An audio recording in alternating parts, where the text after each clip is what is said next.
স্মৃতিসৌধে মিটিংয়ে সরকারি কর্মচারীদের জন্য ১:৫ এবং কর্মকর্তাদের জন্য ১:৬ অনুপাত নির্ধারণ। প্রধান উপদেষ্টা যা বলল। ভিডিওটি শুরু করার পূর্বে চ্যানেলটি সাবস্ক্রাইব করুন। আজ স্মৃতিসৌধে মিটিংয়ে কর্মচারীদের জন্য ১:৪ ও কর্মকর্তাদের জন্য ১:৬ অনুপাতে নবম পে স্কেল কার্যকর ঘোষণা করা হল। দীর্ঘদিন সরকারি চাকরিজীবীদের মাঝে বেতন বৃদ্ধির বিষয়ে জটিলতা থাকলেও অবশেষে তা কার্যকরের নতুন সিদ্ধান্ত নিলেন পে কমিশন। অর্থ মন্ত্রণালয়ের সঙ্গে বৈঠকের পর এই সিদ্ধান্ত গ্রহণ করা হয়। সেখানে উপস্থিত ছিলেন পে কমিশনের চেয়ারম্যান জাকির আহমেদ খান ও অর্থ উপদেষ্টা ড সালাউদ্দিন আহমেদ সহ অন্যান্য সদস্যরা। তারা সরকারি চাকরিজীবীদের বেতন বৃদ্ধির বিষয়টিকে খুবই ইতিবাচক হিসেবে দেখার ফলে এই সিদ্ধান্ত নেন। যারা কর্মচারী আছেন তাদের জন্য সর্বনিম্ন বেতন ৩০,০০০ টাকা পর্যন্ত বৃদ্ধি নতুন সিদ্ধান্ত গ্রহণ করা হয়। অপরদিকে যারা কর্মকর্তা আছেন তাদের জন্য ১,৩০,০০০ টাকা পর্যন্ত রাখার নতুন পদক্ষেপ নিয়েছে পে কমিশন। অর্থ উপদেষ্টা ও প্রধান উপদেষ্টার মধ্যস্থতায় গতকাল একটি বৈঠক অনুষ্ঠিত হয়েছিল। বিভিন্ন রাজনৈতিক সমস্যা থাকার কারণে বৈঠকে বেশিক্ষণ নবম পে স্কেল বাস্তবায়ন বিষয়ে খুব একটা আলোচনা করা না হলেও ফলপ্রসূ আলোচনা হয়েছে বলে মন্তব্য করেন সংশ্লিষ্টরা।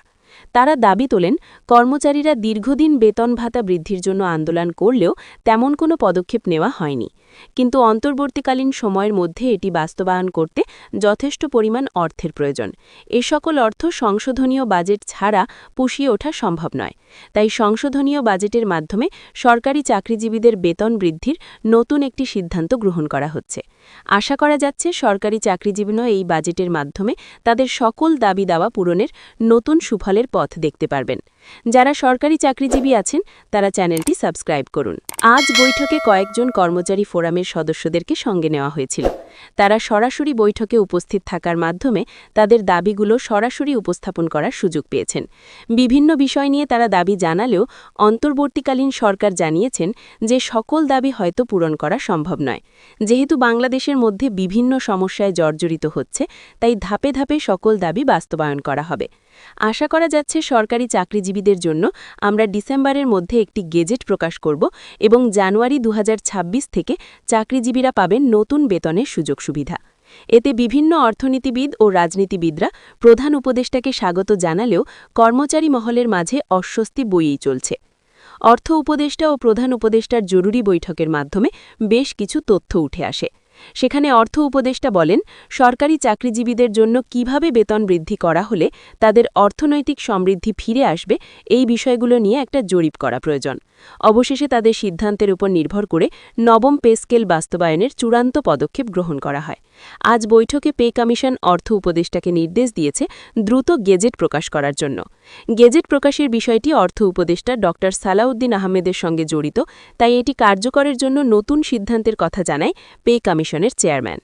বাংলাদেশের ১৪ লক্ষ সরকারি চাকরিজীবীদের জন্যই এই সিদ্ধান্ত খুবই গুরুত্বপূর্ণ বলে মন্তব্য করেন সংশ্লিষ্টরা। প্লিজ আপনারা চ্যানেলটি সাবস্ক্রাইব করে আমাদের সঙ্গে থাকুন। একদিকে সংশ্লিষ্টরা জানিয়েছে, নবম পে স্কেল তৎক্ষণাৎ কার্যকর হলে সরকারি বেতন ব্যয় দ্রুত বাড়বে। সেটি মুদ্রাস্ফীতি, রাজস্ব ঘাটতি ও উন্নয়ন ব্যয়ের উপর চাপ ফেলতে পারে। অন্যদিকে জটিলতা ও স্থগিত থাকলে সরকারি কর্মচারীদের অসন্তোষ ও ধর্মঘট এবং প্রশাসনিক কাজে বিঘ্নের সম্ভাবনা থাকবে। এই দ্বৈত চ্যালেঞ্জ মোকাবিলায় সরকারের জন্য দরকার স্বচ্ছ আর্থিক হিসাব, ধাপে বাস্তবায়ন পরিকল্পনা এবং কর্মচারীদের সঙ্গে সুষ্ঠু সমন্বয়। সরকারের উচিত মুক্ত হিসাব প্রকাশ করে খরচ ও রাজস্বের ভারসাম্য ছকে ধাপে বাস্তবায়নের কৌশল উপস্থাপন করা, কর্মচারী সংগঠনগুলোকে অংশদার করে অঙ্গীভূত টার্গেট নির্ধারণ করে সময়সীমা নির্ধারণ করলে দুদিকের অনিশ্চয়তা কমবে।